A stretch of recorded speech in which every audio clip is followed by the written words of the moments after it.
Okay. Welcome everyone to today's Huessy seminar. If it's your first time here, we are happy you made it and hope you'll return for more of these conversations on deterrence. We also welcome our NIDS president, James Petrosky, who's here, and to our regulars, welcome back, and thank you for being a part of NIDS and Peter Huessy seminars. We are especially pleased today to have Professor Gregory Moore. I'm Alex Littlefield. I'm Chief of Staff and Fellow at the National Institute for Deterrence Studies, or NIDS for short, and I thank you all for being here today. NIDS is a 501c3 think tank, and our motto is Think Deterrence. We are laser focused on the theme of deterrence, which is another way of saying peace through strength. And we promote this perspective through our weekly podcast, the NIDS View and NIDS Knowledge, our journal Global Security Review, our NIDS Academy, and the events such as this one, as well as in-person events in DC and elsewhere. During the Q&A, after our speakers presented his presentation, you are welcome to place your questions in the chat or in the Q&A box. And also, if you just hit the little raise your hand, I can also give you the mic and camera so you can speak directly to our presenter. Very briefly, I first met Greg in Beijing in July 2009, where I was presenting a paper on space security at Renmin University.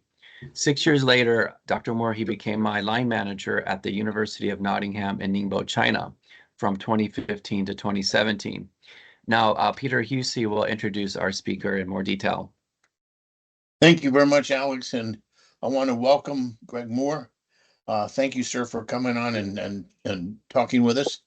Part of what we have been trying to do this year with respect to China is get a good rounded view of where are they going, what's the challenge, and in particular in the nuclear area, which has gotten a lot of attention, but the nuclear forces that China is building are related to what they're up to. And that may be with respect to Taiwan or the South China Sea, or their work in the Horn of Africa with the Houthis and the problem there with the shipping. Greg Moore is a professor of international relations in the Department of Government at Patrick Henry College here in Virginia. He's formerly a Stanton Fellow at the U.S. Air Force Academy, and before that was professor of global studies and politics at Colorado Christian University in the Denver area.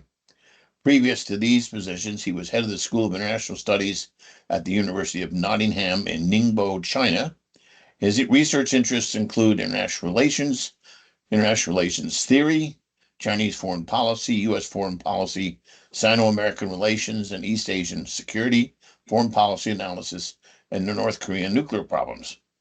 For 2019 through 2020, he was a fellow at the Foreign Policy Institute of Johns Hopkins University School of Advanced International Studies here in Washington, D.C., in residence in the fall of 2019.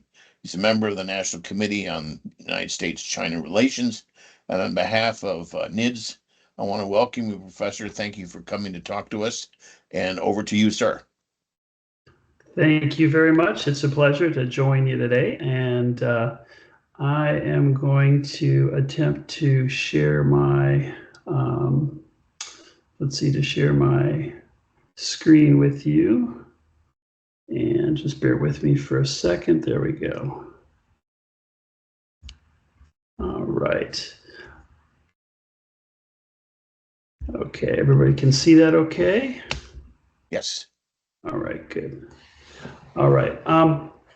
This is a project I began actually last summer. I study China, the politics and foreign policy, mostly kind of security issues is where I've landed.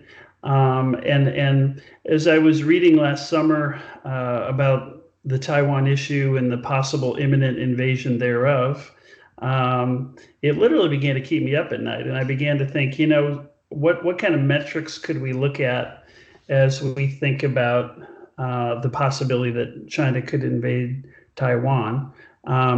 And so I thought, if I was Xi Jinping, what sort of factors would I be looking at? If I had a list of things or sort of dials, I'm using this sort of dashboard metaphor here. I gave this talk at the Air War College, and there was a pilot in the room, and I think he said this picture was a 737, but I could be wrong about that, but that's what I think I remember him saying. And so I'm using this kind of dashboard metaphor. As a pilot, you're looking at all these indicators, and some are more important than others, but they all sort of inform your decision making about your orientation, where you are, what you should be looking at, what's important, what you want to do next. And so if Xi Jinping was looking at the possibility of invading Taiwan, what indicators would be the ones he would be looking at? And so that's what I'm working with here. So my hypothesis is that there are a lot more variables influencing his thinking than military readiness, although I think that's probably the number one issue, the capability, the ability to actually pull it off. But I kind of came up with 13 indicators, which I'll introduce.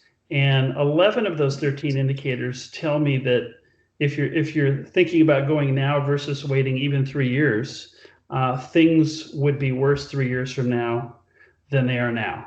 And that's kind of a disturbing conclusion that I reach. But here are my, this is sort of the bird's eye view of what I'm present today, and I'll break these down. But in each case, you can see sort of a this little increasing window or closing window. Okay, so the kind of greater than symbol means that if you wait longer, your opportunities will increase, your advantages will increase, the window of opportunity would get wider open. So the first two are of that nature. The next 11 are a decreasing window of opportunity. In other words, it's more open now, and if you wait longer, that window is slowly going to close and eventually could close off to you. And so these are the factors I'm going to talk about. So let's work through them little by little, each one.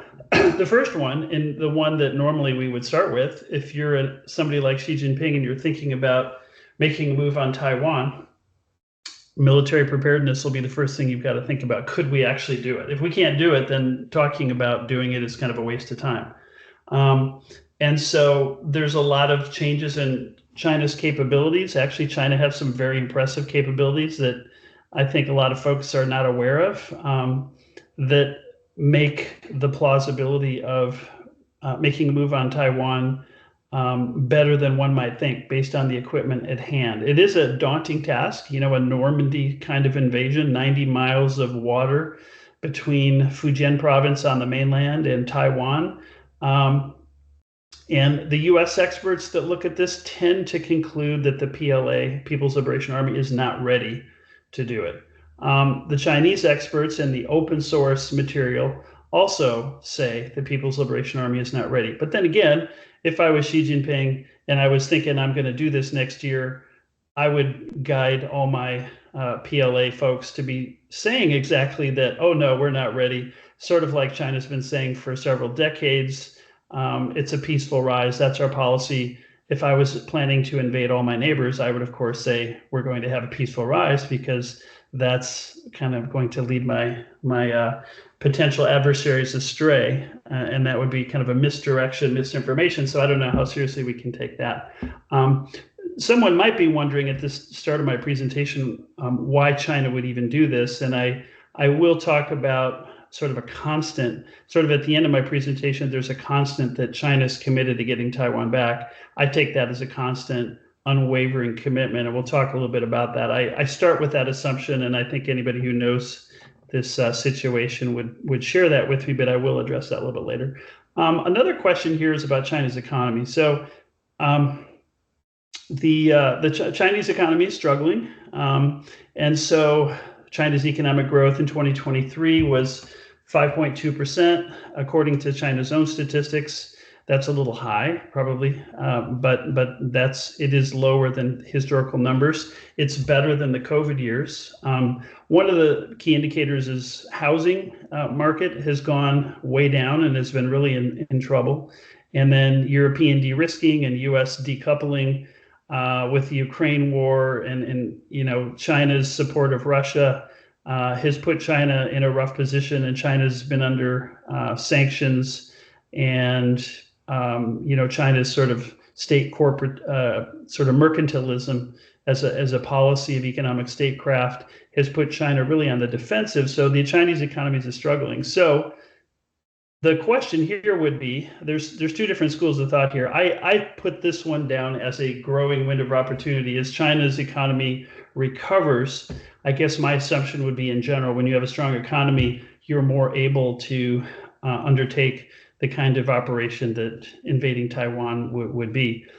There's another kind of there's another school of thought that when your economy's bad, maybe starting a war will help boost your economy. There might be something to be said about that, but I'll chalk this one up to things could probably improve if China's economy improves, if you're Xi Jinping.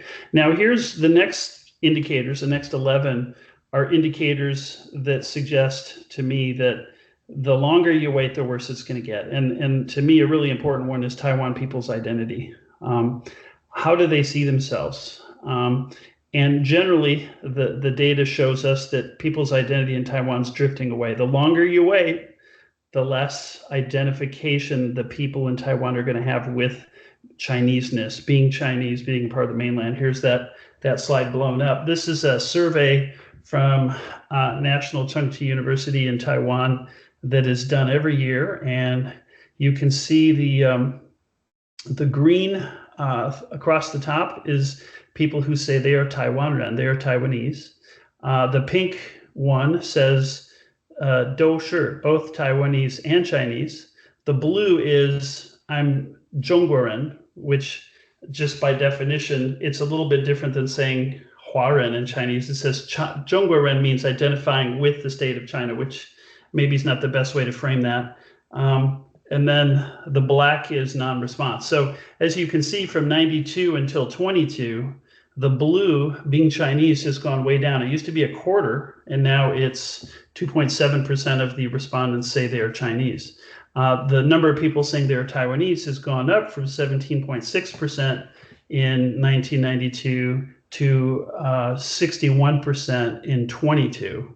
And the one that says both has gone down, although still remained about a third of the populace who says they're both Chinese and Taiwanese. So if you're Xi Jinping, that's important to you. The numbers are not in your favor.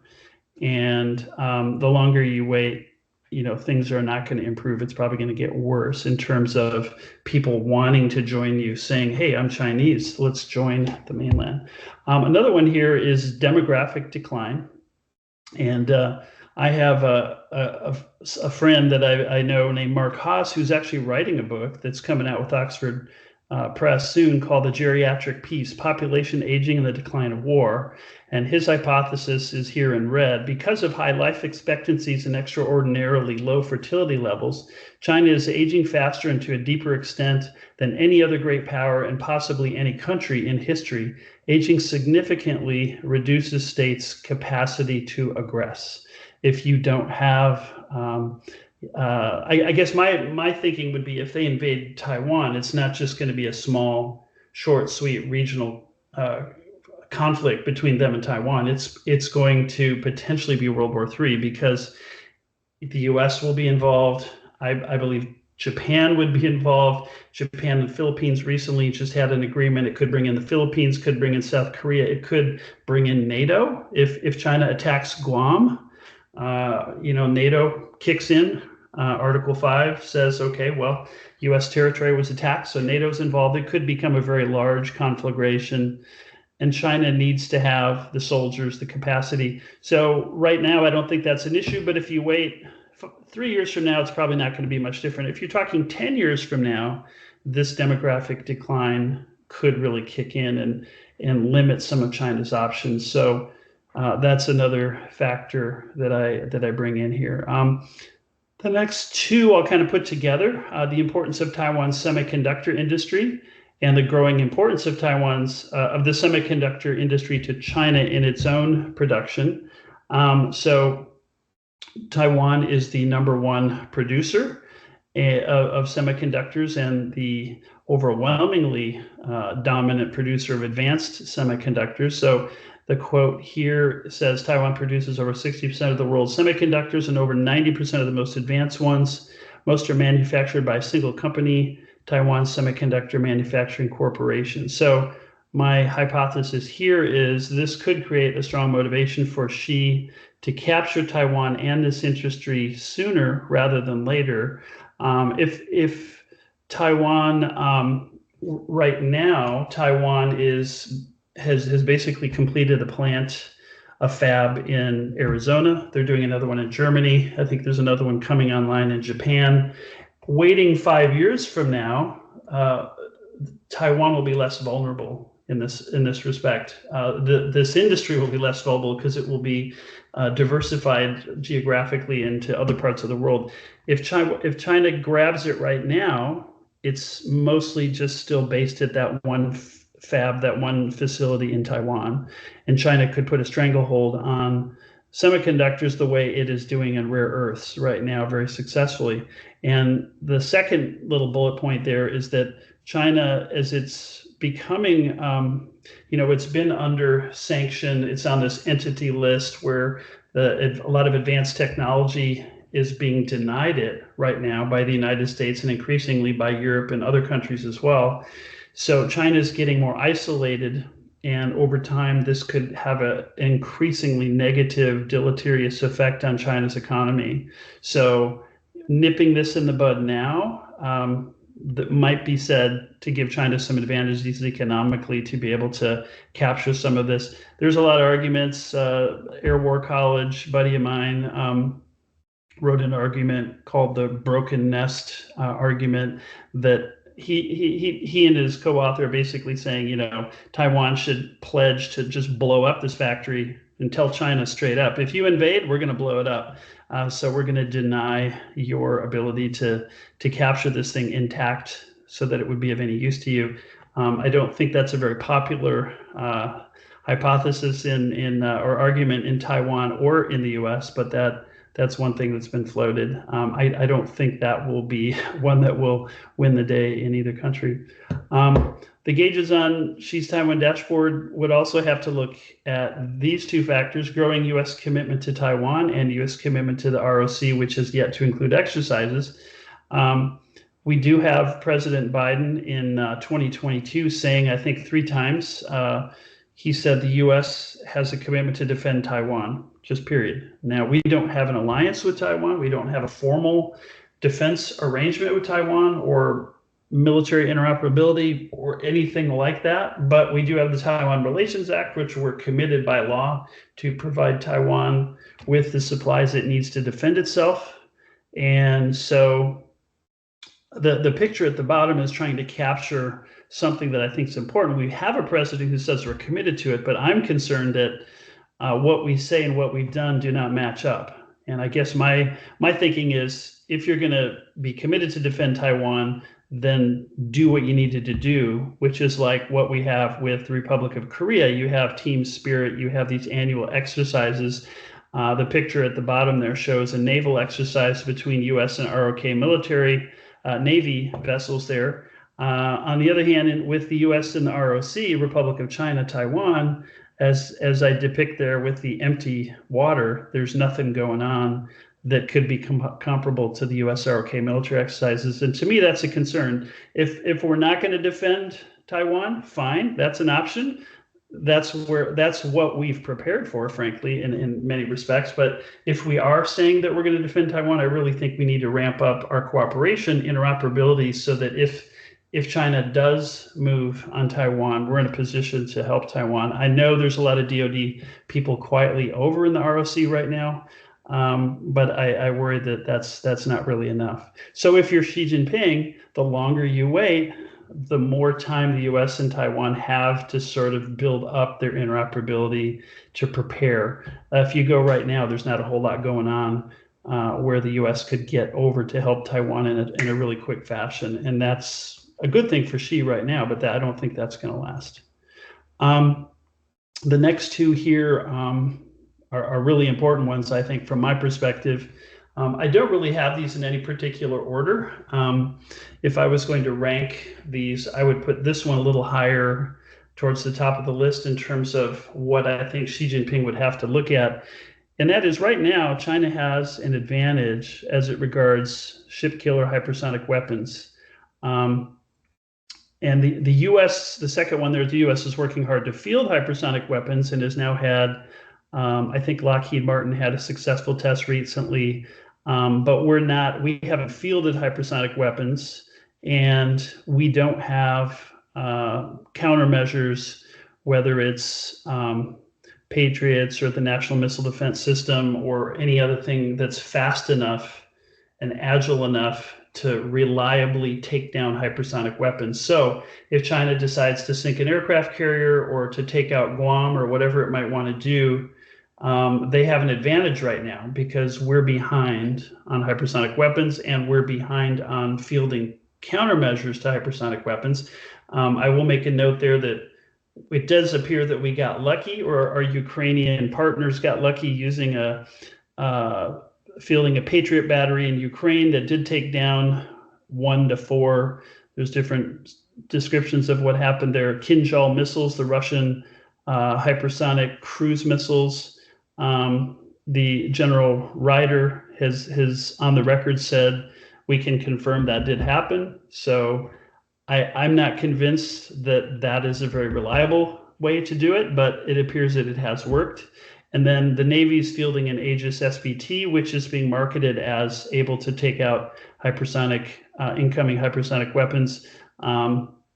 If I was a Navy commander overseeing a carrier fleet, I'm not sure I would feel that confident, however, that I would want to put my ships in harm's way if I'm facing hypersonic weapons, ship killer missiles like the DF-17. So that is, the longer China waits, again, the argument here is the longer China waits, the more time the US has to field hypersonic weapons and also to field countermeasures. So going earlier would give them an advantage as to opposed to, say, even 3 years from now, when the US should have more of these sort of systems online.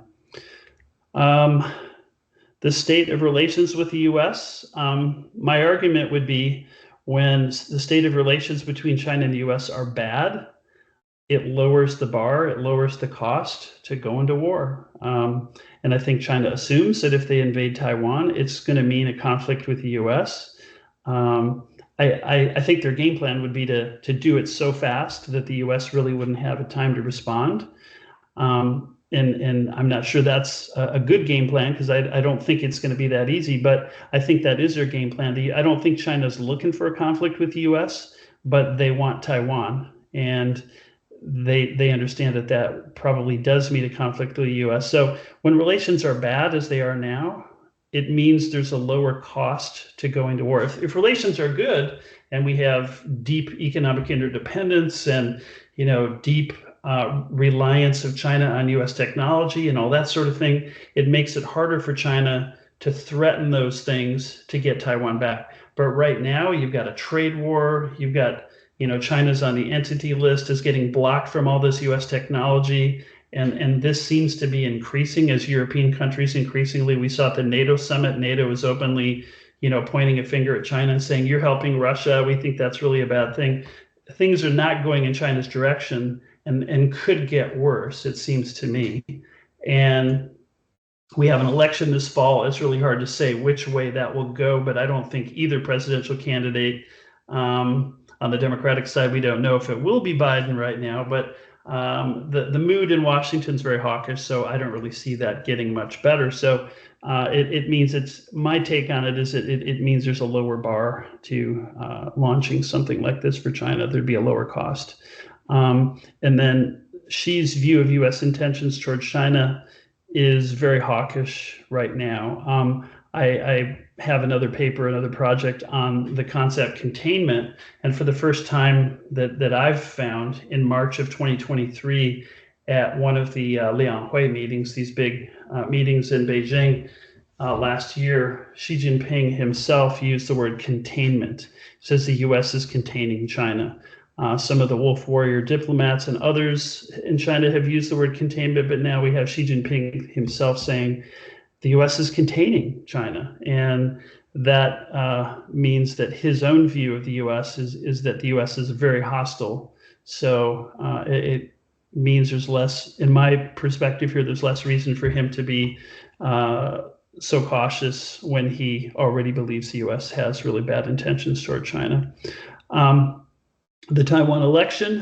When I first did this last summer, of course, we didn't know the outcome of the Taiwan election at that time, but I just want to underscore that the way that election went does not lend itself to much optimism in cross-strait relations.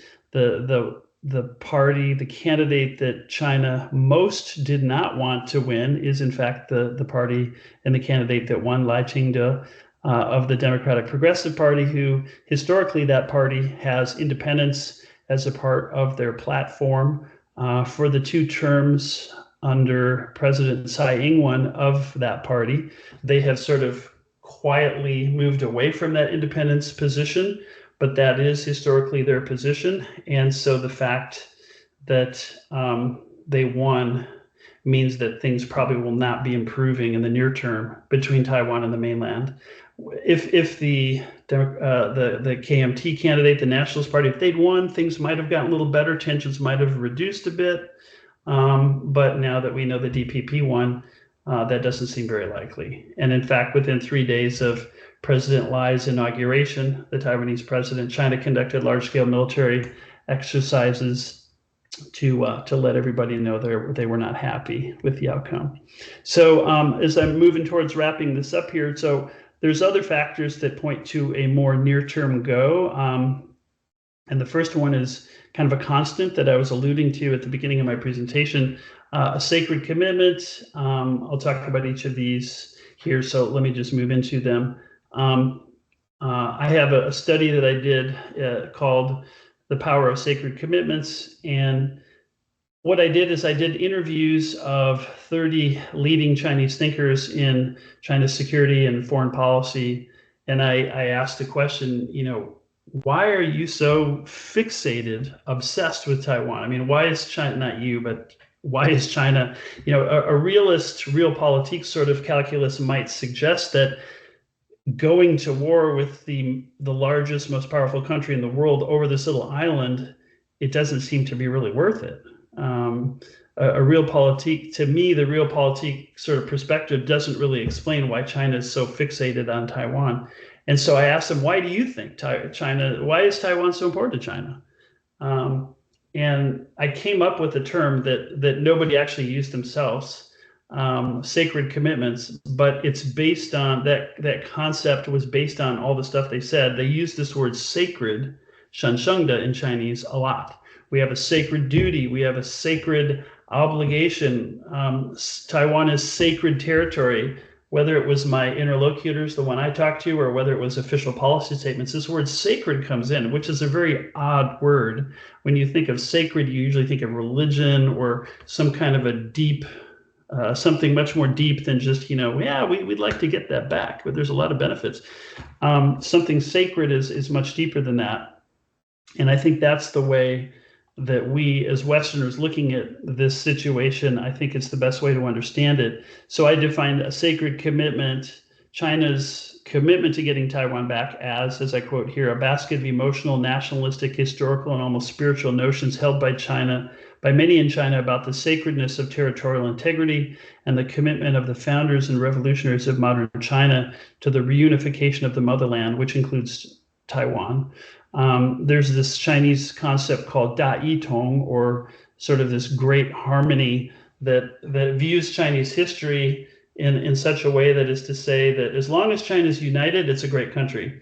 But in the interdynastic period, when one dynasty would go down and a new dynasty would arise, there was usually like a warlord period in between where there'd be chaos, 混乱 in Chinese. And Chinese historians and politicians always view that interdynastic period is the most unstable, the most dangerous period where other countries might come in and take advantage of China's weakness. So as long as China is divided, they believe China is weak. And until things are reunified, then that's settled, then China is stable and it's secure. That's sort of a general view that folks in China have. So as long as Taiwan's not part of the mainland still, they view their job is not yet finished, that China has not yet stood up completely. So there's no backing down for a Chinese leader. There's no wavering. There's no, maybe this can be put off for another year. And I would argue that when we talk about deterring China, we want to deter them today. We want to deter them tomorrow. The longer we can put this off, we hope there might be change in China, or there might be some better opportunities for a resolution of this issue in the future. But that's our goal, is to prevent them today from not making a move. Another factor is something that Stephen Biddle and others have written about. The fact that, and I think about Putin right now, is in this situation. Xi Jinping is in this situation. When you are a dictator, you don't get good information because people are afraid of you, and they want to pai ma pi. They want to tell you what you want to hear. They want to butter you up, because if you know Chinese history, people like Peng Dehuai and Lin Biao and others, if you tell a dictator like Mao, and those two examples, you tell them the truth, and they don't like it, well, you could lose your head, you could be sent into exile.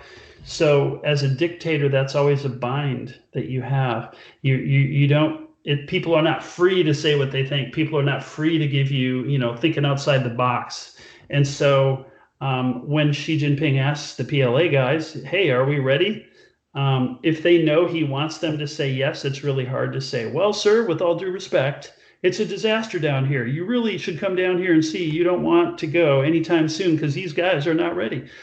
We noticed in the last year or two, several of China's top leaders, their foreign minister, their defense minister, the heads of the rocket forces, which would be managing the first assaults by rocket on Taiwan, they've all been purged. And we don't know why, but my tea leaf reading of that would be, these would be the kind of people that might tell Xi Jinping, this is a really bad idea. Maybe we shouldn't do this. Those are the kind of people that have been pushed out. So that's something that concerns me. The third of four here is that for Xi Jinping, regaining Taiwan would strengthen his claim to lead in 2027 and beyond. We know that he's removed term limits. There are some in the inner circles who, I believe the Western observers have argued that there's people who don't like what he has done, that the anti-corruption campaigns have not been as hard on his friends and allies as it has been on others. Thinking about Bo Xilai and others that met some very bad ends. And so as Xi Jinping approaches 2027, which is the next CCP Congress, Communist Party Congress, every 5 years they meet to choose a new leader. I think a lot of observers believe he will make a play for a third term, which would be unprecedented. And so having taken Taiwan would strengthen his case. I think you could argue that would be something that would be a good thing for him.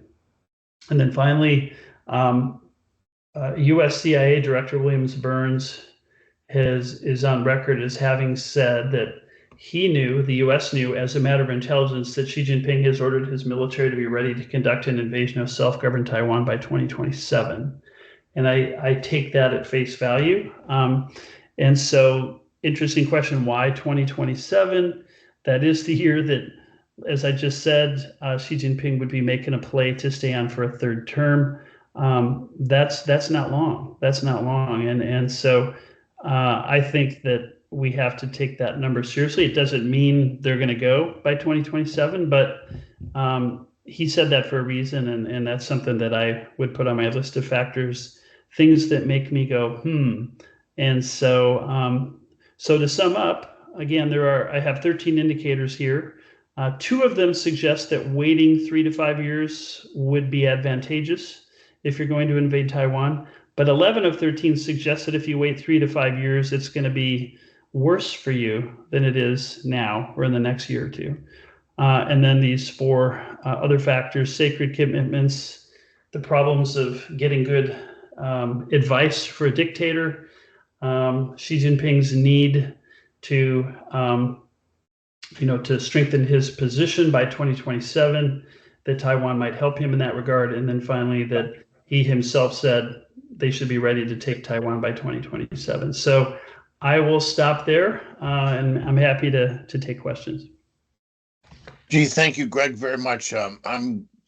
As host, I'm going to take the prerogative of asking you a question that I think is quite interesting. A lot of what you said reflects what Mike Pillsbury wrote about in his book, the 100-Year Marathon.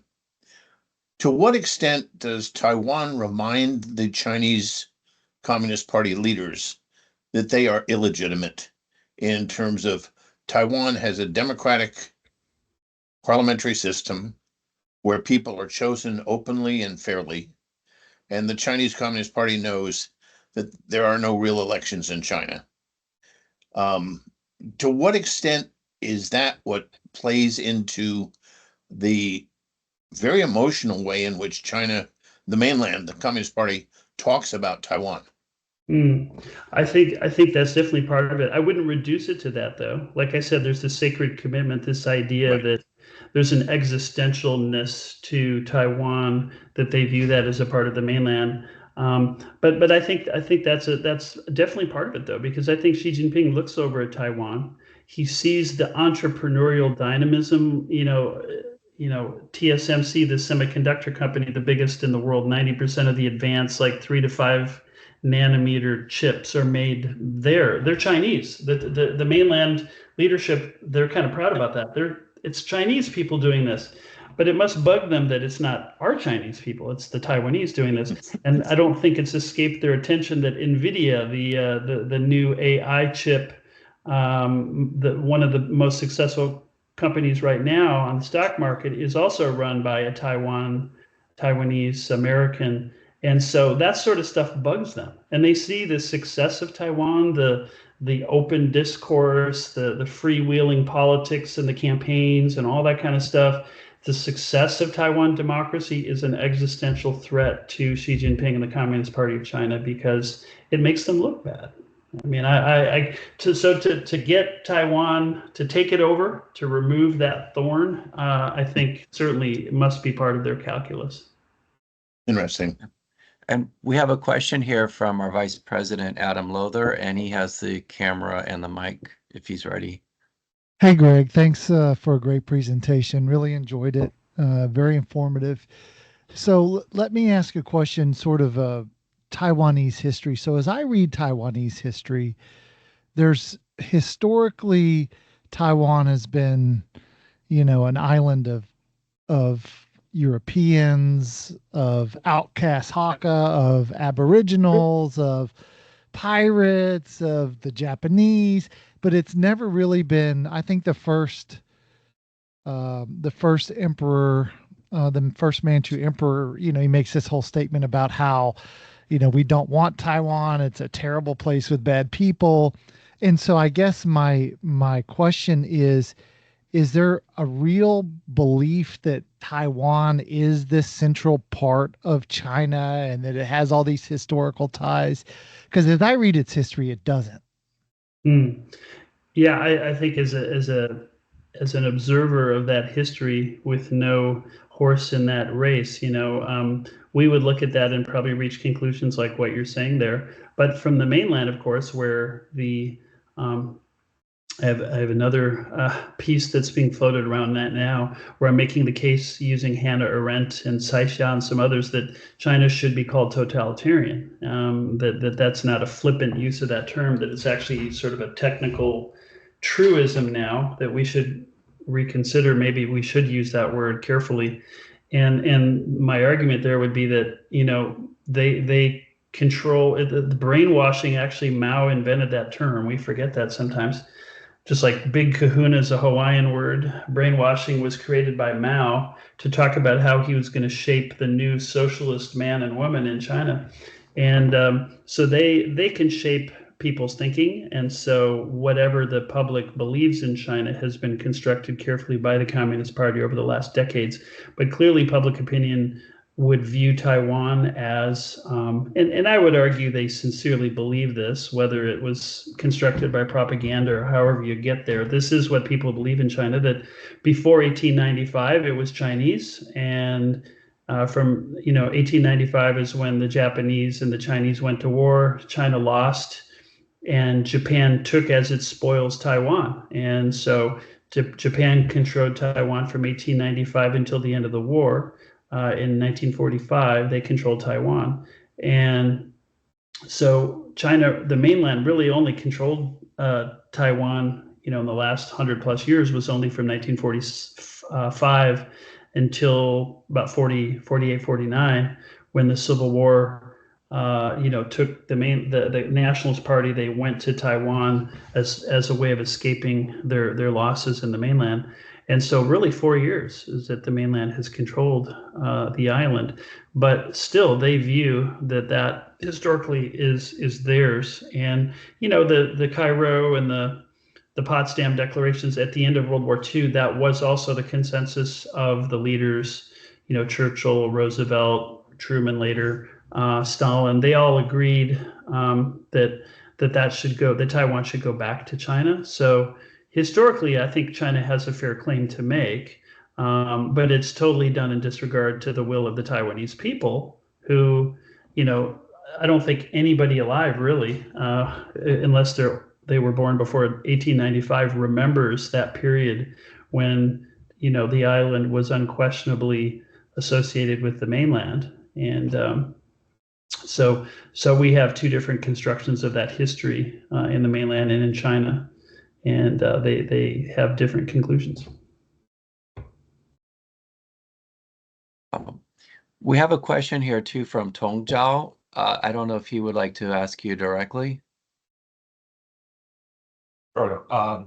Thank you very much. I appreciate your point about the secret commitment that China has, which is more important than other factors. So Chinese commitment to overtaking Taiwan is more based on emotional factors than rational calculations.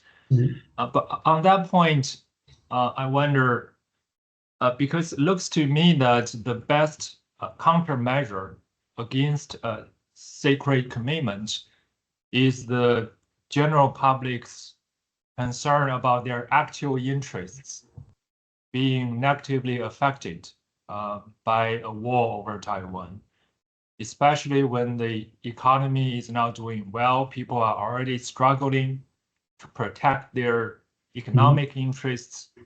So when their real interests are going to be hurt, that's when people actually become rational and start to have a second thought.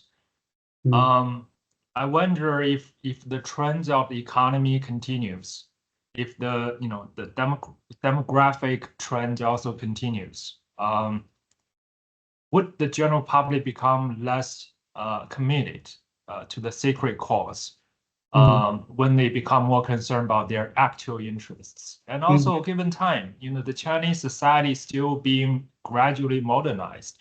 The middle class, even though they don't want to touch politically sensitive topics, they do have a greater sense of the need to defend their interests, and they are more capable of being so on non-sensitive issues.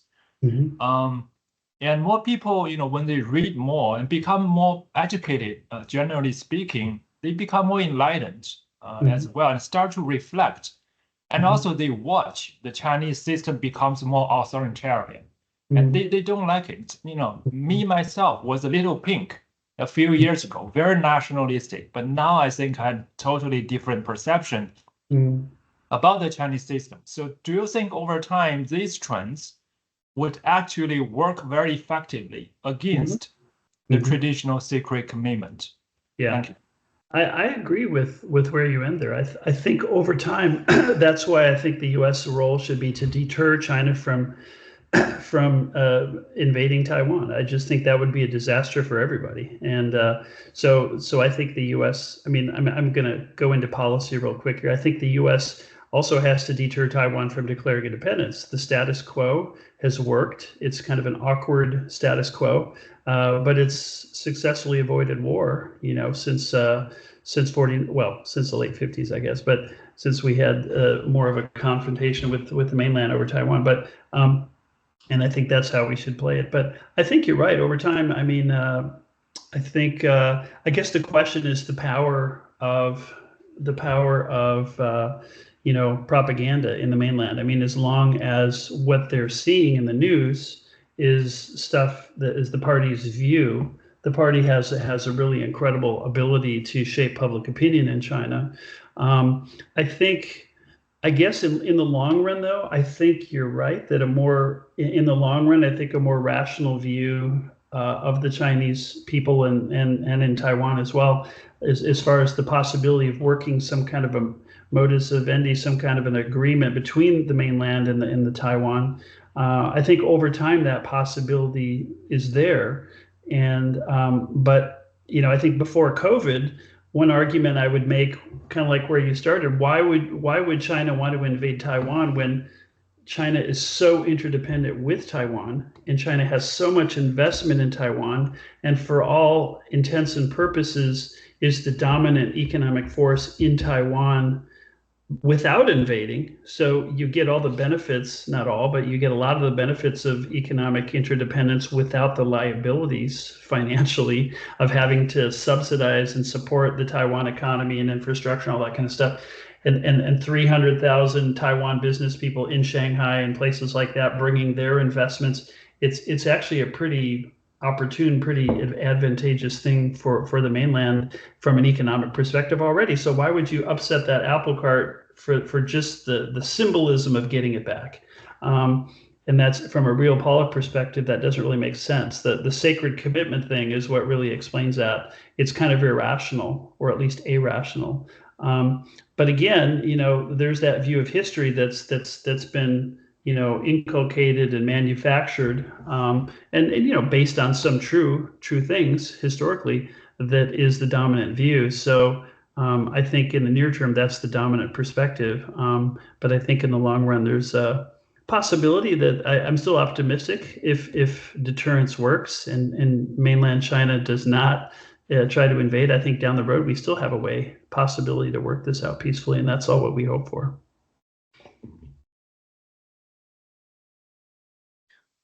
All right, thank you. And then we have questions here in the chat from Chris and Brian and others. Peter, are there any of those questions you would like to prioritize? No, just go ahead and read Brian and Chris's questions. Okay. I think it's Chris has a 3-part question. Right. But go ahead, Alex, and pass that on to Greg, and he can answer as he sees fit. All right, great. So Chris has 3 here, and I'll let you pick one or any of them. The first is, how ready is China for a combined massive attack on cyber and space systems? That's question 1. 2 is, in the dashboard, would you also factor in externalities such as the ability to coordinate regional attacks with North Korea and Russia to complicate the situation for the US and allies? Question 3 is, how would NATO play a role in the context of US Asia Pacific with the allies there? Okay, well, I think for the third one, I actually just opened up the chat so I can see it here too. For the third one, I would say NATO would only come into play if mainland attacked US space, like in Guam, or maybe a Japanese US base. So I think NATO only comes into play sort of intuitively, would only be if the US is attacked.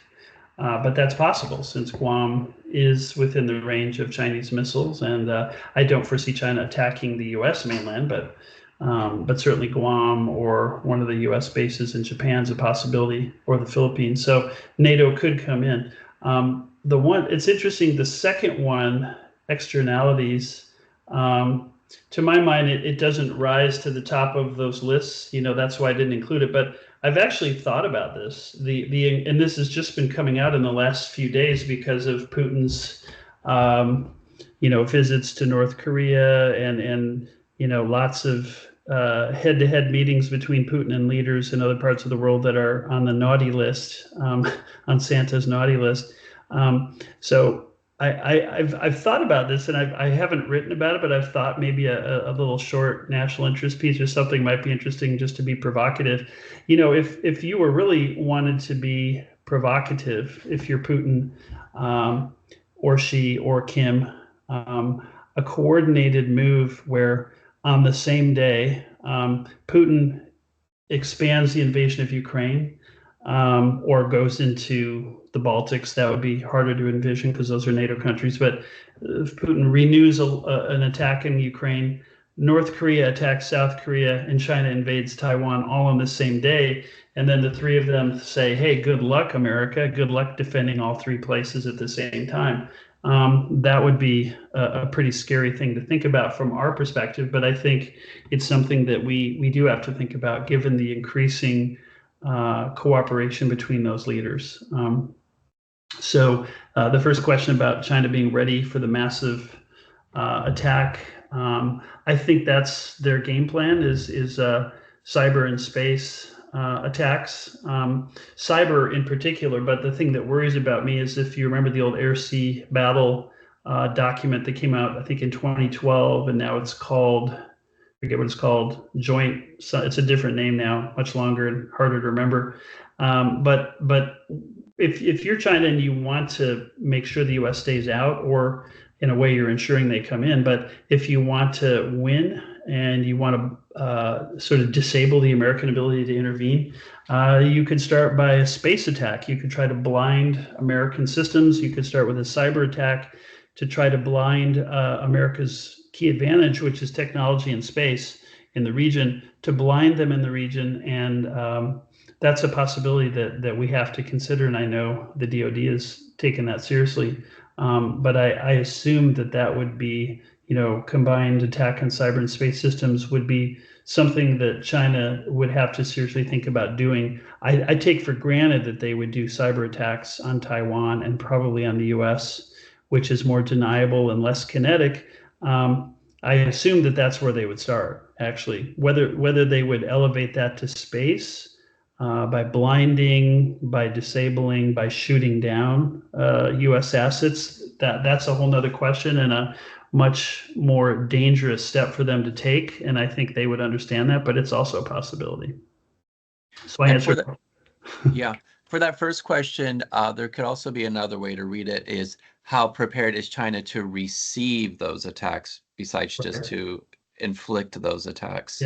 Yeah. I think they're as prepared as they think they need to be.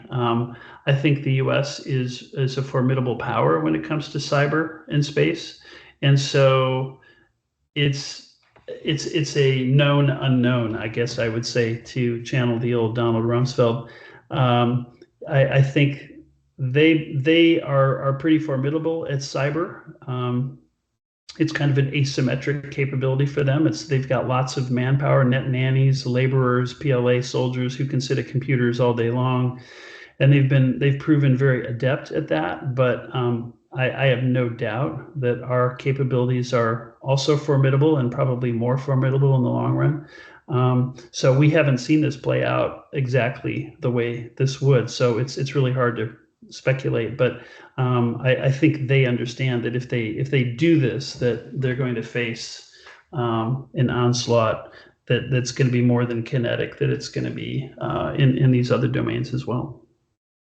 Okay, great. And the other question there in the chat, you want to take that on? Brian, is that the one? Above yes, it? sir. Okay. Given the geography of the Taiwan Strait and island are much more predictable than a choice between Calais and Normandy. It's true. So doesn't that represent a return to the attack? I would agree absolutely that it is. And I think that's why we haven't seen an attack, since 1958. It's just because there's just a small kind of Piedmont area of Taiwan, that northwestern part, maybe down by Kaohsiung. Taiwan's a kind of a tough place. In 2018, my family and I did a tour. We drove all the way around the island, 360, and the eastern side of Taiwan. I mean, it's like the northern side of Hawaii, if people have been to those islands, where the big waves are, the big cliffs, because of the currents, the topography. That side of the island is just formidable. The weather, the current, the surf, it just does not lend itself to amphibious landing. So the questions is put in the right way. It is kind of predictable where they're going to go.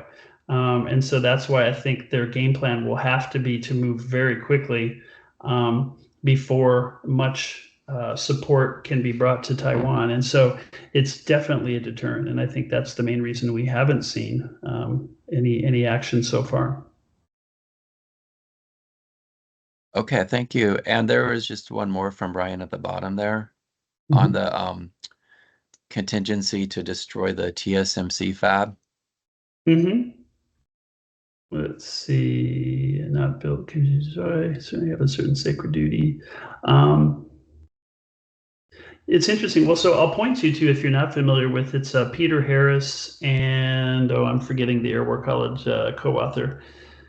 Apologies, but it's just, if you Google up Peter Harris Broken Nest, there's that article which got a lot of play. I think it was in, it's called Ether Now, Strategic Studies Quarterly. Maybe that's where it was, or maybe it was published by the Army. It was published by the Army War College. I can't remember, but it's an interesting article, and there's a good argument. It's something that Taiwan would consider, but I just think that it would just be, killing the goose that lays the golden egg is the best metaphor for that, because that's just too important. I've heard people say that it would be unnecessary to destroy the facility because the key thing is to get those engineers out of the way, get them out, because without the know-how, the social capital or the technological capital that's in the brains of those people, that China would really have a hard time utilizing those kind of assets. I'm not an engineer, so I'm not sure if that's right, but it's something that Taiwan has to consider. But I just think that given the situation now, where my understanding is that Arizona plant is not fully online yet. I've heard that they're having a hard time finding American engineers and people who can actually man it.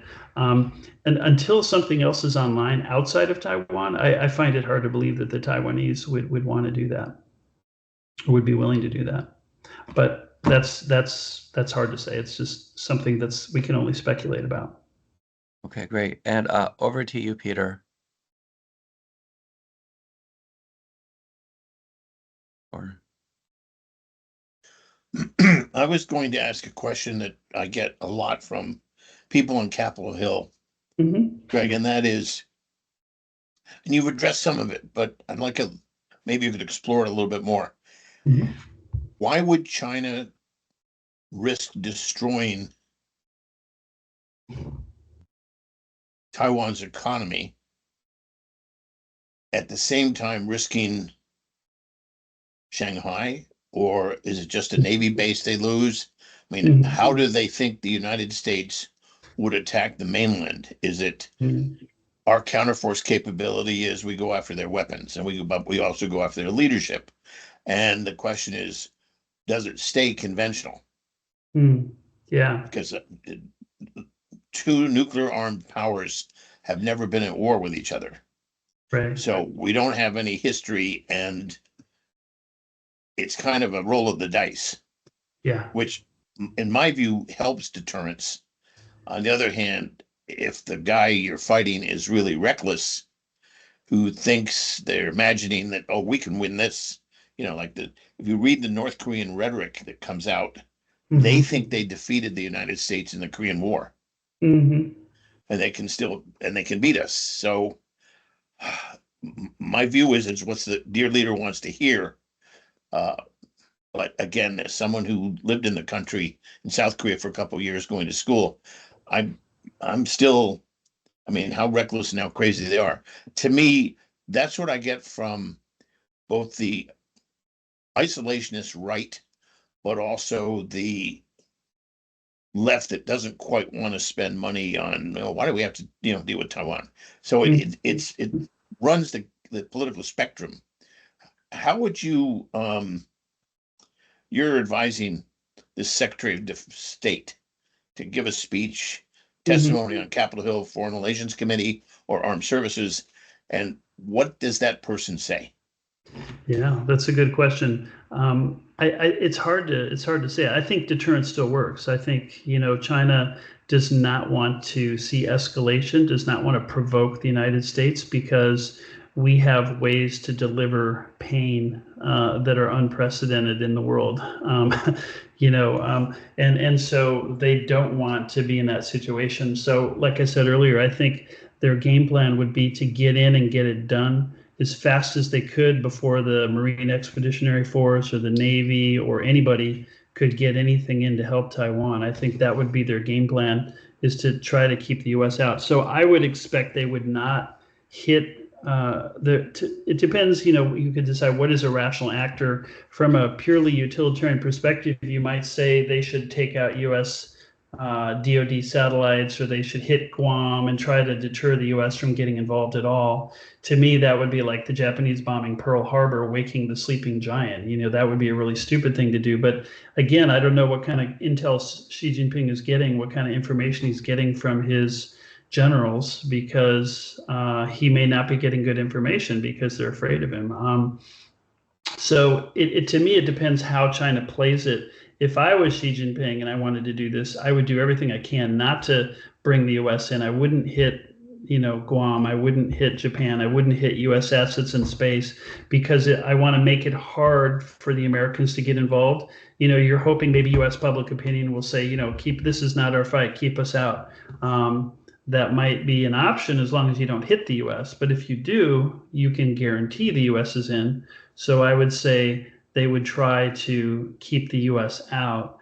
And if the U.S. does get in, then we have exactly the scenario that you discussed, where you have two nuclear powers now for the first time fighting each other. And then we don't know. I would still like to think that the sort of the nuclear revolution argument would still hold, that they would both be deterred from going to escalating to nuclear. They would keep it conventional, try to keep it local, but there's no, bets are off on trying to predict that one, because escalation can happen very, very quickly, as the old, I think the air sea battle documents showed. I worry about a very quick escalation, and that's something they've got to think about as well. I think we've reached 11 o'clock, and Alex, would you just let our folks know what our next event is? It will be at APEC with Huessy Rubin from Israel, and I urge everybody to attend for the following reason. Huessy's presentation will be a detailed look at the rocket attacks and missile attacks from Iran, the Houthis, Hamas, and Hezbollah, and the implications for U.S. security in the Persian Gulf. He's also going to look a little bit about what's going on in Ukraine. Missiles have become the coin of the realm. And whether it's drones or short-range missiles or rockets, this is changing the nature of warfare, in his view. And I've seen the slides that he has in the video. I urge you all, we are not going to do it at the Capitol Hill Club. We're going to do it probably the afternoon. I believe it's to the 18th. At 3 o'clock, tentatively now, over at APEC. If you do want to attend, please join us. We're going to have coffee and tea. It's going to be, if you've not heard or seen Dr. Rubin's presentations, you are in for an extraordinary treat. So Alex, back over to you, sir, for any closing comments you want to, or our President Petrovsky. Jim, if you want to say anything again, on behalf of NIDS, Greg, excellent report, very well received, I'm sure, and I look forward to chatting with you on these issues again. Thank you. Yes. Thank you, Greg, and everyone for being here. Our next virtual of these events is on July 26th, Friday, 10 a.m. It's called China's Big Game, and it's with Dr. Wang Fei Ling, who I'm pretty sure Greg must also know. Mm-hmm. And he's a professor down at Georgia Tech, and so we're looking forward to hearing him speak in 2 weeks. And then we do also have an in-person event at the Capitol Hill Club with the Honorable Jill Ruby. She's head there at NNSA, and that will be early morning on a Monday, 7:45. I'll be there by 7:45, so we can all leave there by 9 o'clock. All right, thank you, everyone, and I wish you all a great day and a great weekend. And thank you again very much to my former boss and good mentor and good person, Dr. Gregory Moore. Thank you.